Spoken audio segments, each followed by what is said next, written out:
New York City, we have somebody very important in the building today.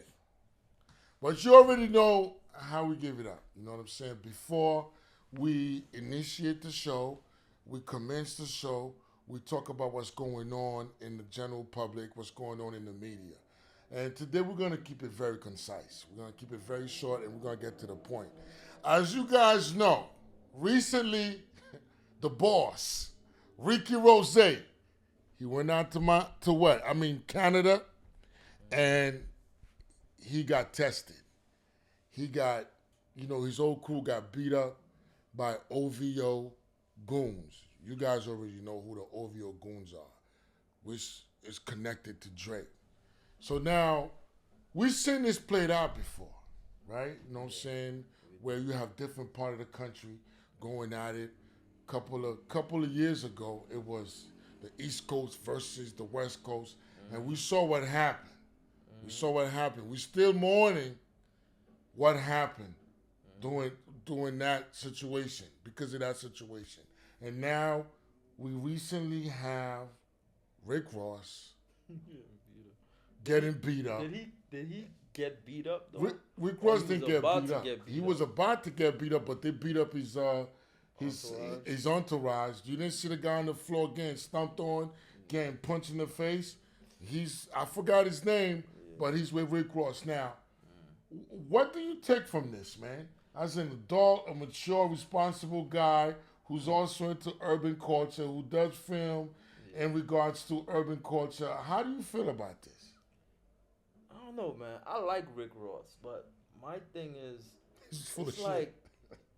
he got into something he was not invited to. And what I mean was, when Kendrick and Drake was going at it, somehow he snuck his way in. I didn't see the reason. I didn't understand it. Mate, because go ahead. Yeah, and for now to go to Canada, I understand you in the States, you could, you know what I'm saying? Say what At you the end want, of the day, do what you want. The man name is still Drake, bro. Not for nothing. Kendrick won the battle. I get it. I'm a Kendrick guy, but I'm a Drake guy too. I'm a Kendrick guy. Yes. But let me be honest. But I respect Drake. I don't listen to none of them, to be honest. I don't. Well, I only listen to him when I'm in the club. Yeah. You outside, bro. You outside.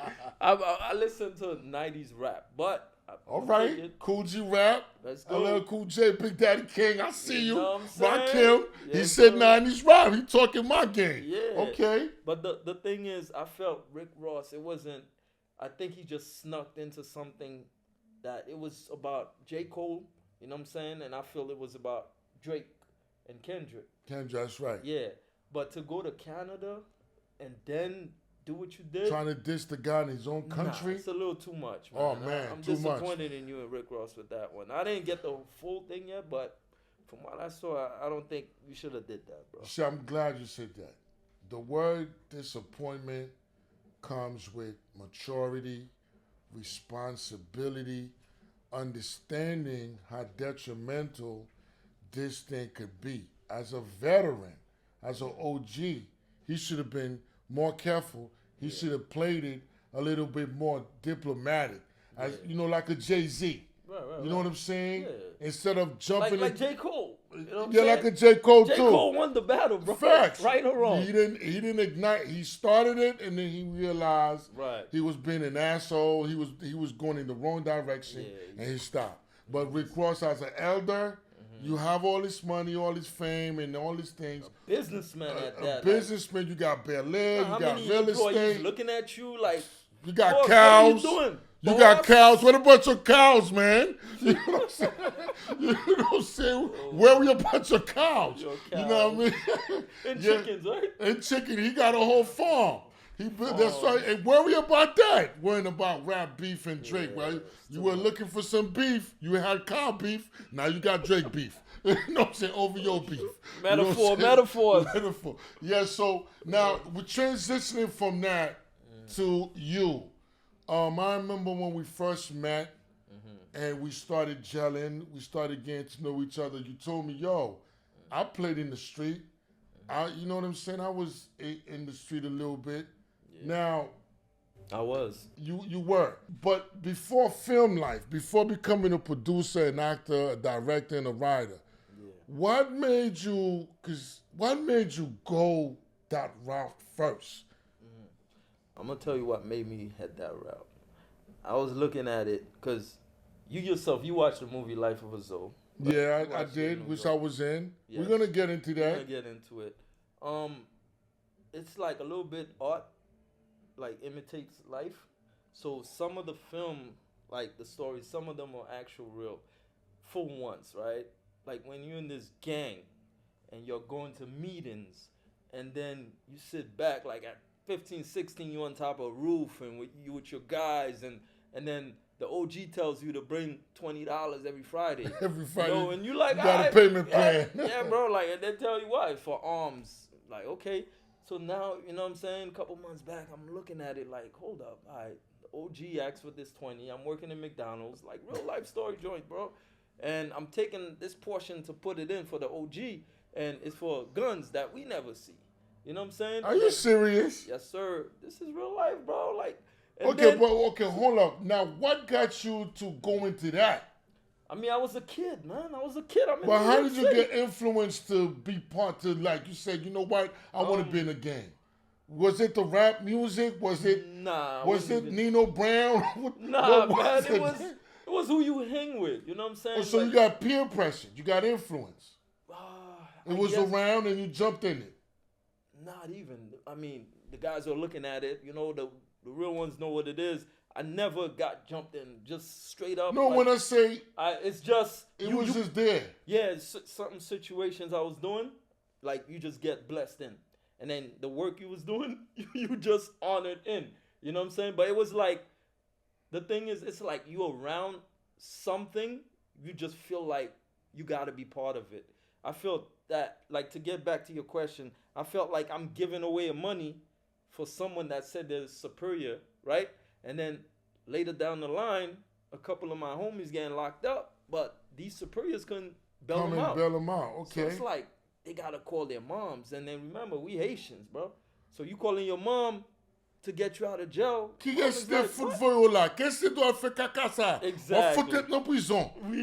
Exactly. All right, so got me, you. I'm looking at it like, you know, it's like, man, my pops, he's going back and forth to Haiti. Mom's here. She's working. Tigamun, you know what I'm saying? Like home attendant. And then, like, I'm scared I get locked up. I'm screwed. So I looked at it like this. Stay with this life or get out. And right there just told me to get out. And best decision I did. And, you know. Now look at you. Doing great. Now, but let me ask you. I had this question to ask you in the middle of the interview. But since you keep bringing it up, that word is a very important word to me. Haitian. Now, where were you born? You were born in the States or you were born in Haiti? Haiti, my brother. You were born in Haiti? How old? We had this discussion before. No, listen. Don't blow my mind because a lot of people think I'm from Nigeria. So you know what I'm saying. So and I'm Haitian. So you know. Shout out to Nigeria. Shout out to the Nigerians, man. The Nigerian girls look beautiful, by the way. Man, the music. So listen, man. Don't you know? Don't hold me up on this. You came here. You know. You assimilated very well. If you don't tell people you from wherever you from in Haiti, Port-au-Prince or Pétionville, they're not gonna know. You gotta tell them that. Boondocks. What's the boondocks? I had to take a horse, and then I had to get on a boat, and then when I say boat, I mean a transitional boat. It's a little boat, a little canoe that takes you to a certain part, and then from that part, then you take a car, and the car takes you to Port-au-Prince, and Port-au-Prince, that's where the airport was. So that's where I'm from. So I'm from La Tibonite. You had to come from La Tibonite, Rivière, to go to Port-au-Prince, to go to the airport. Yeah, because La Tibonite don't have an airport. So wow! But not no more. Now they got roads. Thank God the canoe did not flip on your ass. Yeah. I was born in Deschapelle. You got to take a canoe. Ain't no way out of it. You got to take a canoe, and the little canoe takes you to where cars can pass. Yeah. Amazing. Well, I'm glad you're here. Thank you, man. And I'm glad you're doing great things. So now, back to this gang life. So now, as a OG, a very responsible individual who's doing your thing, immature person. If you were to give a lesson or you were to give an advice to young people out there who are enticed or who are interested in joining gangs, what would be your number one thing or the number one thing you would say to them to persuade them from or prevent them from joining gang activities and being part of a gang? All right. Well, I mean, from experience and being that I have 2 teenage sons, and I'm honest with them, I tell them this is the lifestyle that I used to live, and this is where some of my friends are, and this is where some of my other friends who chose a different path is. So look at the two. Which one would you rather?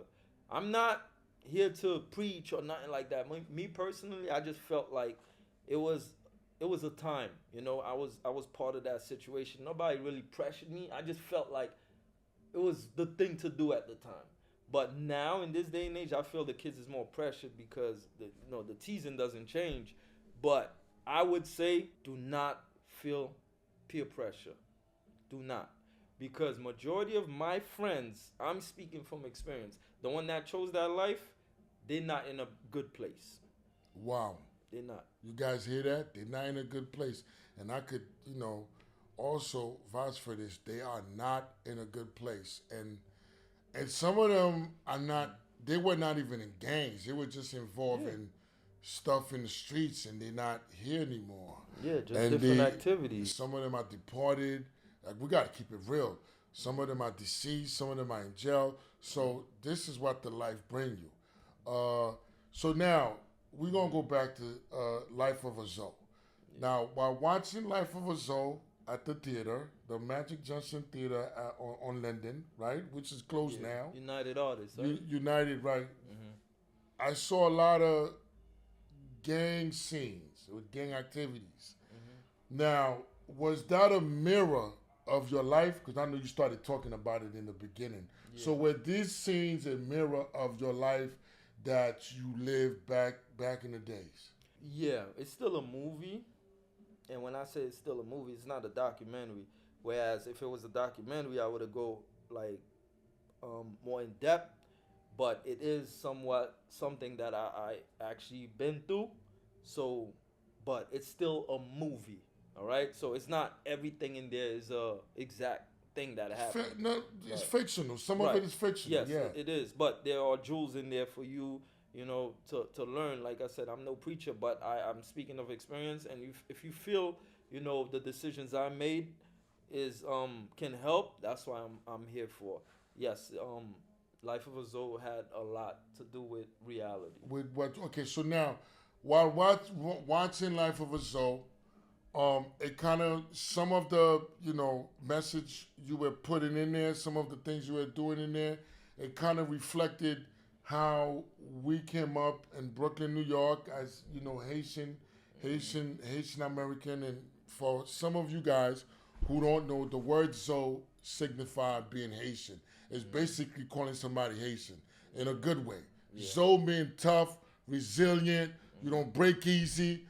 It's basically bone, like a bone. Bone is very resilient, very tough. So now, but hold up for that. I just want to piggyback on that. When we did when I chose the title, I did get checked by the Zoes. Really? Yeah. So I I had to explain myself. I said the same thing when you said the word Zoe. It means bones, and even in like if you look at the image of Haitians, they're holding the coconut and the bones. Thing. Okay, right. Yeah. So Zoe mean bones, but some people takes it more serious because remember Florida has a different culture. Who checked you? Huh? I'm not gonna say, but I got when checked. When did they check you? Brooklyn or in Florida? Nah, Florida, bro. They checked. The Zoes came out? So I had to explain, like, Life of a Zoe. Like you said, when you think of Zoe, you think of Haitians. So it has nothing to do with Hold up, the Zoe Pound dudes came and checked you? Yeah, on some positive, they okay, okay. They see the discovery, like, they see I've been putting work. You never said that online. Yeah, no, I didn't. But yeah, we did get checked, and You know, we spoke, and I explained myself. They were even supposed to come to the premiere, but something happened. And oh man, but shout out to the Soul Pounding out in Miami, man. You know what I'm saying? Shout out to them, man. Don't come over here and check anybody though. nah, they cool and they cool. Yeah, we all cool. We all Haitian, Sapa, Senambule, whatever. Yes, so we here. Yeah. So now you did this film. If you know, as the director and as the person that's involved in it, usually when you put a film out, you want you want the audience to learn something. Yeah. What are some lessons in that film that you want your audience to learn or get out of that film? Yeah. So basically, the film is about two little boys that left Haiti and came to America, and then had the opportunity, because obviously in Haiti, you could go to school, have all the degrees you have, and there ain't no opportunities. If you're not connected to some type of person that's in the government, forget about it, just like the Italians say.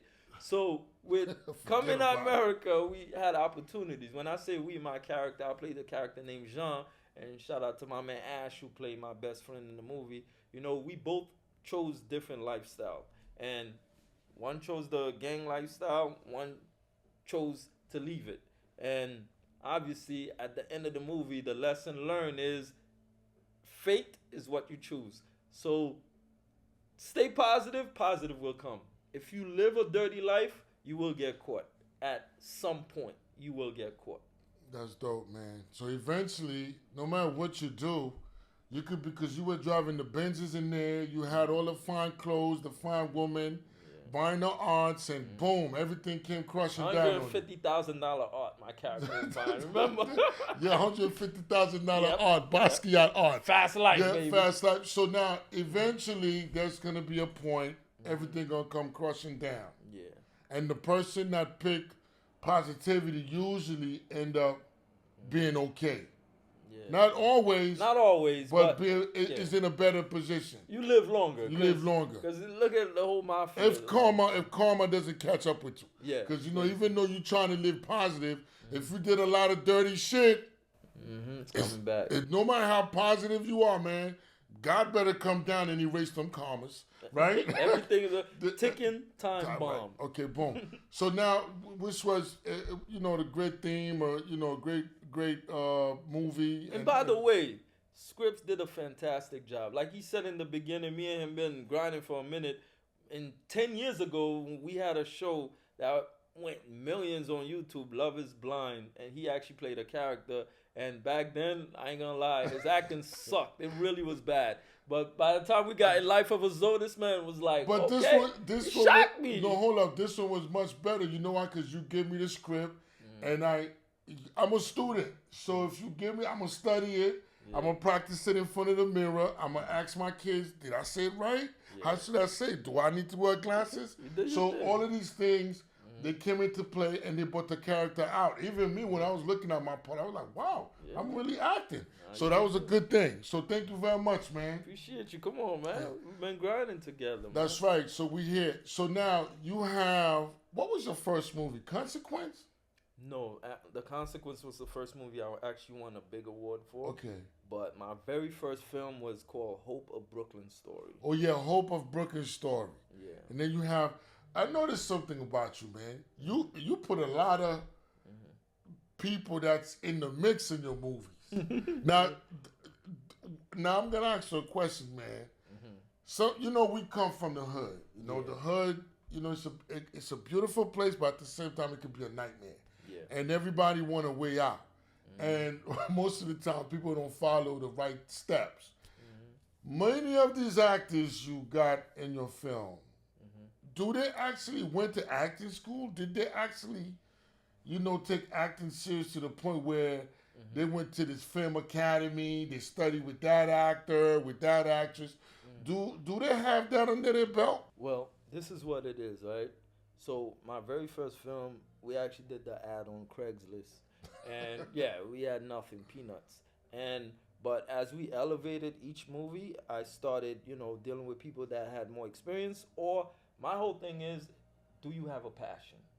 Like you said, some of the people that already have names and social media names or they have acting chops. They, if you don't have the passion, I couldn't care less. Forget your name, because at the end of the day, you're gonna treat my work like, oh, it's just independent. But if you have a passion, you don't care who's in the film. You care about what's the movie about and how much of a performance that you can act in the film. So you said I have, a couple names. I do, and those people, like me and you met, one person meet another person, and one person will say, hey, I got a friend named such and such. And that's pretty much what we've been going through. But in the past few films, yeah, I like people that actually take it serious and actually go and get your acting chops like you did in the last scenes. Work with actors, real actors. Correct. I like working with people that like to take it to the next level each time. Now, I'm going to piggyback off the same question. Now, putting these famous on your film, on your films, does it help? Does it help? Does it get it to a reach it wasn't before? Well, I mean, entertainment is all about mostly about name value and then the content. So, let's just say one movie for example, right? Infinity, starring Wavon Waters, Wavy. So a lot of the kids and people that know him from the videos that he does, the positive stuff he does with the kids, and then they know him as the Growl guy. So as you scroll on Tubi and you see his face, like, oh, should I know this guy? So it's just more or less something like that. Yeah, so it's always about name value or someone that's easily recognizable, a household name. Right. So that's why, a lot of people, whether it's a restaurant or a movie or music, you go with the people that you know, because when you're scrolling through their poster, you want to see someone that you recognize. In other words, people with track records. Good ones. Yes, correct. Yes. Okay. Mm-hmm. So now we're moving forward to Behavior. Mm-hmm. Now, Behavior is a movie about mental health issues, which I sincerely believe that we have a lot of, especially when you're looking into the music genre and hip-hop these days. These kids really look like they fucked up in the head. Let's not bullshit ourselves. A lot of you talking shit out there, or it's just music. It's okay to pop your pussy. It's okay to shoot somebody. It's okay to carry a gun. So it's just lyrics. It's not just lyrics, because lyrics manifest into real physical stuff. Right. Now, or real detrimental situations.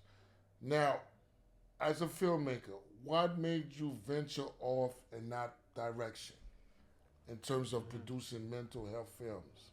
Well, for one, you see, I'm the type of director that, should I still got this in my head? Sorry. That's okay, man. So I like to dabble with different genres. If you look at my film from the first movie, it was about a real estate guy in love with a girl, that drug dealer love and yada yada. And then we move on to a girl that was given HIV and spreading it. So wow. I like to and then I went to a horror thriller, Brooklyn Fever. So each of them is a different genre. I like to express my art that I didn't know I have. So the first 5 films, I wrote every single run, produced every single one, directed every single one. Now, how difficult is that? Bro, it's very difficult. I'm in editing. I can't stand editing because it's tedious. And you're doing all of that stuff? Yeah, man. The very first thing I started in film was editing. I hate it. So I leave it. Now I'm a different level, so I don't touch none of that. I kind of like it. Yeah. But it's tedious. It's annoying. Yeah, I leave it to the professionals, man. Wow. I do the directing. I love directing. And then the acting one came because one of my actors couldn't go to Haiti. And so I took the starring role for The Consequence, and that's why I started acting. But if you look at my earlier work, I didn't act. And now I love acting. So, but, yeah, man. So each of my films, I like to do a different genre. So come with Behavior. I feel like you said, with what's going on and, back in the days, like even, us being both Haitians, if you see someone in your household needed to be in special ed, trust me, it's not going to happen. Your mother was going to stand up and say, no, not my child. They're not going to special ed. And believe it or not, that's one of the worst things they do to that person, because they could have got a different help. Different experts. Right, that could have helped them. To put them in a different path. Correct. So by the time they got to adulthood, their mind could have been more stable. So these are the people, not saying that they're the one that commit all the crimes, but they the one that end up in shelters and not having anybody to help them because they couldn't cope with society. So that's why I felt the need to make a movie called Behavior. Rather, I partnered. First, we did it as a short film. My guy, I wrote the initial film, and then one of my guys I had added onto it, and the next thing you know, it won a couple awards. Then I had my other guy, Jonathan Duran. He added more to it, so he actually wrote the feature film of Behavior. But that movie, I kid you not, I love it. It's great, and it has so much message to give. That's dope. So now, we both from the Caribbean, right? Yeah. We are Caribbean men. Caribbean men, we are taught to be strong. Don't cry in front of no woman. As a matter of fact, don't cry in front of anybody. Take the pain like a man. It doesn't matter if you have anxiety, depression, or you feeling fucked up. Be a man, motherfucker, stand up. So now, with this movie Behavior, which is a movie that's dealing with mental issues, how are you going to use that movie to kind of like alleviate some of this stigma in terms of being a strong man? Well, I think it has a lot more to do with just being strong. I think it has a lot, like you were saying, the bullying, peer pressure. Like when you came, right? What were you called? The most famous one. Haitian booty scratcher. Right. So it's like bullying. The bullying, I try to portray the message where a lot of kids get bullied but don't want to go home and talk about it. And the parents usually too